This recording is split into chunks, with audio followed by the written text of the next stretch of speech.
Biz dedik ki, çiçəyin daxilində tozlanma gedir, sonra da gedir mayalanma, sonra toxumun hissələri və sair, meyvə və sair yaranır ki, danışacaq. İndi tozlanma özü iki cür, əsasən iki cür olur. Öz-özünə çarpaz. Bir də mühitin təsirindən də tozlanma ola bilər. Onda da məsələn küləklə var, su vasitəsilə tozlanma var və s. İndi birinci danışırıq öz-özünə. Öz-özünə nə deməkdir? Baxın, öz-özünə tozlanma o deməkdir ki, bu çiçəyin, bir dəqiqə çəkim dişiciyini, öz-özünə o deməkdir ki, yumurtalar, yumurtacıq, bir də buna biçik, mən buradan erkəkçik çəkim. Erkəkçiyin saplağı, bu da tozluq olsun. Gəlsin buradan. Bunlar yəni belə birləşsin.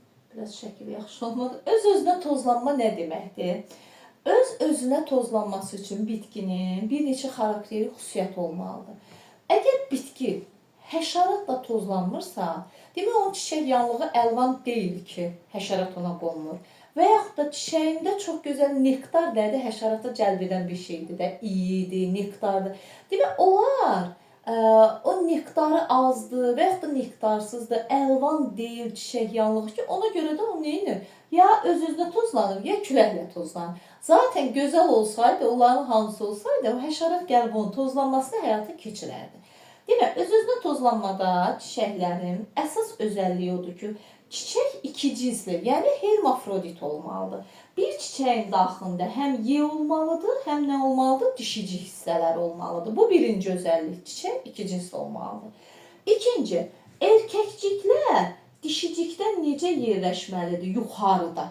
Və ya ola bilər ki, erkəkcik dişiciklə eyni səviyyədə də yerləşdi. Məsələn, burada təxmini eyni səviyyədə də yerləşdi. Niyə el olmalıdır? Çünki aşağıda yerləşsə bu dişicikdə, erkəkcik tozcuğunda yaranan, demək, erkəkcik tozcuğu dişiciyin ağzına düşə bilər, yox düşməz. Ona görə də erkəkcik saplağı uzun olmalıdır ki, onun içindəki tozcuqlar neynəsin? Gəlsin dişiciyin ağzına düşsün. Və ya da eyni səviyyədə də ola bilər ki, o tozcuqlar gəlib dişiciyin ağzına düşsün. Məsələn, sənin imtahanına düşür ki, erkəkciyin sapı, məsələn bu sapı gəlib dişicikdən aşağıdadırsa, o öz-özünü tozlandıra bilməz. Başa düşdünüz? Demək, bu da bir özəlliyidir. Erkəkcik sapı dişicikdən yuxarıda olmalıdır və ya dişiciklə eyni səviyyədə olmalıdır erkəkciyin tozluğu. Sonra, hansı bitkilərdə öz-özünə tozlanma gedir? Məsələn, bəzi bitkilər var ki, öz-özünə tozlanma çiçək açılmamış qapalı çiçəkdə gedir. Heç onu sən, yəni ki, o daxildə gedir də, görsənmir. Zaten onsuz da biz tozlanmanı, həşəratla tozlanma əsas görünür. Digərlərini onsuz da biz müşahidə aparmırıq heç onu. Bəzi bitkilərdə var, öz-özünə tozlanma. Çiçəklər açılır, açılandan sonra onda öz-özünə tozlanma gedir. Məsələn, götürək öz-özünə tozlanmaya misal olaraq pambıqdır, kənafdır, bir də kətan bitkiləridir. Bunlarda öz-özünə tozlanma çiçək açılandan sonra gedir. Amma məsələn, buğdadır, arpadır, darıdır, vələmirdir, noxuddur, lobyadır. Bu kimi bitkilərdə öz-özünə tozlanma belə deyək, çiçək açılmamışdan gedir. Yəni, qapalı çiçəkdə gedir öz-özünə tozlanma. Belə. Sonra öz-özünə tozlanmanın, bir də bitkilər öz-özünə uzun illər tozlansa nəyə səbəb olur? Cırlaşmağa. Niyə cırlaşmaq? Çünki bilirsiniz necə? Özündə olan xüsusiyyətlər, elə ki, bu erkəkciyin xüsusiyyəti tozcuqların, yəni ki, erkəkciyin tozcuğu düşür dişiciyinə. Yəni, eyni kopyası yaranacaq da. Bundan öz-özünə tozlanma nəticəsində yaranan, zigotdan inkişaf edən toxum, eyni, yəni fərqli özəlliklər olmayacaq da. Çarpaz bilsən necədir? Başqa bir bitkidən gəlir tozcuqlar, yəni başqa bir bitkinin dişici ağzına düşür və genetik olaraq fərqli valideynlərdən gəlir. Amma burada genetikası yaranan bitkinin özəlliyi eyni valideynə oxşar olacaqdır. Və bu da get-gedə cırlaşmağa, məhsuldarlığın aşağı düşməsinə səbəb olacaq. məhsuldarlıq o vaxt daha yüksək olur ki, hərəsi bir yerdən yaransın və yaxud da adi heyvanlarda seleksiya iş aparırlar. Məsələn, burada olan, Azərbaycanda olan hər hansı bir heyvan cinsi ilə başqa ölkədə olan cinsi çarpazlaşdıranda, onda nə olur? Yaranan o cinsdə hər ikisinin xüsusiyyəti olur və daha yaxşı olur. Bir də var ki, burada ancaq bir dənə özünün xüsusiyyəti olacaq da, genetik müxtəliflik çox olmur. Eyni elə bir ki, özünün oxşar olur. Və daha da mühit falan dəyişəndə bu artıq mühitə dözümsüz olacaq. Çünki fərqli genetik xüsusiyyətlər bunun toxumunda olmayacaqdır. Amma çarpazda daha belə deyək də daha məhsuldarlıq olur. Bu düzdür. Öz bitkidən belə deyək də, yəni yenə deyirəm, öz-özünə tozlanma uzun illər aparılarsa, elə bitki həmişə öz-özünə tozlandığında o get-gedə məhsuldarlığın azalmasına gətirib çıxarır. Çünki genetik müxtəliflik olmur orada. İndi gəlirik çarpaz tozlanma. Çarpaz tozlanma nədir? Çarpaz tozlanma, baxın şəkildə də veribdir. Hər hansı bir bitkinin erkəkcik tozcuğunun, bax görsən bu bitkinin erkəkcik tozcuğu nə olub? Gəlib digər bitkinin nəyinə düşübdür? Dişiciyinin ağızcığına düşür və bu çarpaz tozlanma adlanır.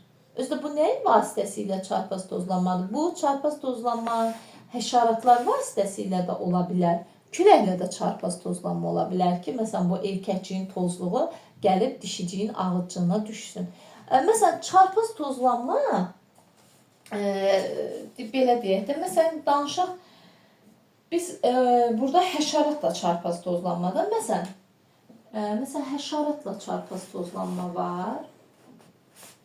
Sonra küləklə çarpaz tozlanma var. Bir də süni çarpaz tozlanma var. Süni, su vasitəsilə də tozlanma forması var. Suyla və s. belə. Küləyi burada ayrı yazmışdım. Belə. İndi məsələn, həşəratla çarpaz tozlanma nə deməkdir? Həşərat gəlir qonur çiçəyin üzərinə, nektarla qidalananda o həşəratın ayağına nə yapışır? Çiçəyin bu tozcuqları onun ayağına yapışır. Başqa bir bitkiyə qonanda o tozcuqlar neyinir? Başqa bir bitkinin dişiciyin ağızcığına düşür, orada cücərir, yaranır, tozcuq borusu yaranır. Yəni orada artıq tozlanma prosesi gedir.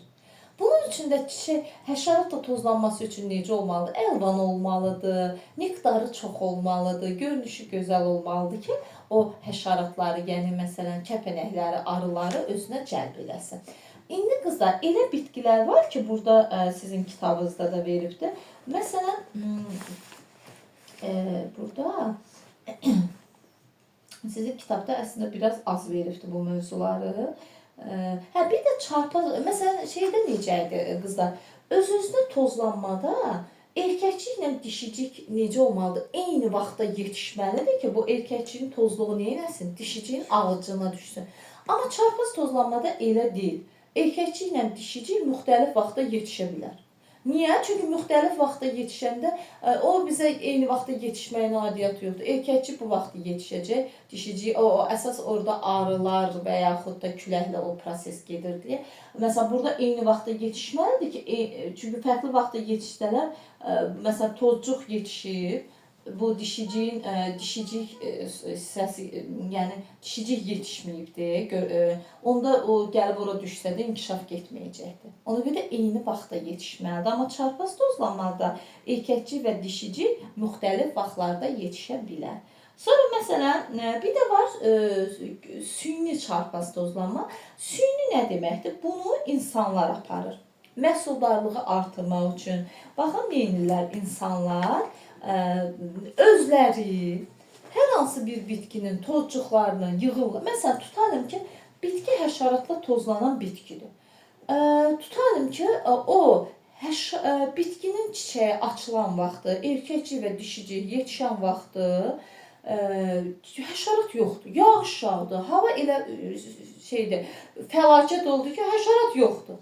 Axı bu bitkinin də artıq tozlanma vaxtıdır. Tozlanmaz olmasa məhsuldarlıq olmaz. Onda insanlar neynirlər? Özləri tozlanma aparırlar. Məsələn, neynirlər? Gedirlər erkəkçiyi özləri belə çiçəyə belə sirkələyirlər. O erkəkçiyin tozcuqlarını qıflar olur, yığırlar onu.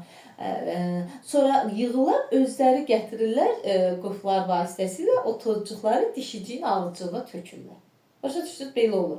Və yaxud da bitki, yenə deyirəm, tutarım küləklə çarpaz tozlanan bitkini. Həmin vaxtı külək olmadı. Külək olmadı, bu da tozlanma vaxtıdır. Bəs bunu neynəsin insanlar? Özləri elə bir ki, külək yaradırlar da, özləri onu sirkələyirlər, yenə deyirəm. Özləri onun tozlanmasını həyata keçirirlər. Məsələn, bitki küləklə tozlanırsa, külək olmayan vaxtda tozlanma baş vermir. Yenə həmin vaxtda külək yoxsa onu insanlar eləməlidir. Bax, bu da deyilir süni, yəni insan vasitəsilə çarpaz tozlanma. Aydındır. Sonra var burada küləklə çarpaz tozlanmada isə bu öz-özünə tozlanmaya oxşardır. Məsələn, küləklə çarpaz tozlanmada küləklə yenə bunlarda çiçəklər necə olacaq? Görkəmsiz. Yəni görkəmli olsa elə həşəratla tozlan. Görkəmsiz. Sonra ətirsiz olur çiçəklər, ətirsiz. Nektarsız.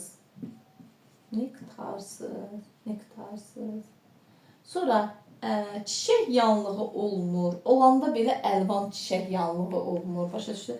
Əlvan çiçək yanlığı olmur. Çiçək yanlığı olmur. Belə. Və bunlara misal olaraq, məsələn, küləklə çarpaz tozlanmaya misal olaraq 2 dənə taxıl bitkisi, taxıllardan ikisi bura aiddir. Çovdar, qarğıdalı. Qalan taxıllar öz-özünə tozlanır.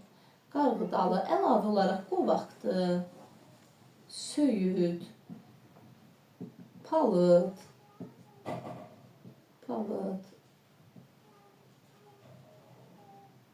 vesaire. Bunlar küləklə çarpaz tozlanır. İndi küləklə çarpaz tozlanması üçün birinci nə şey olmalıdır?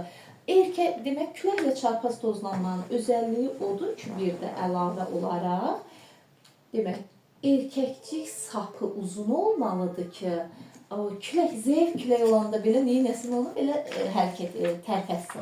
Erkəkcik sapı uzun olur. Bir də ki, qızlar, tozcuqları çox və yüngül olur. Tozcuqlar çox olur, quru və yüngül olur.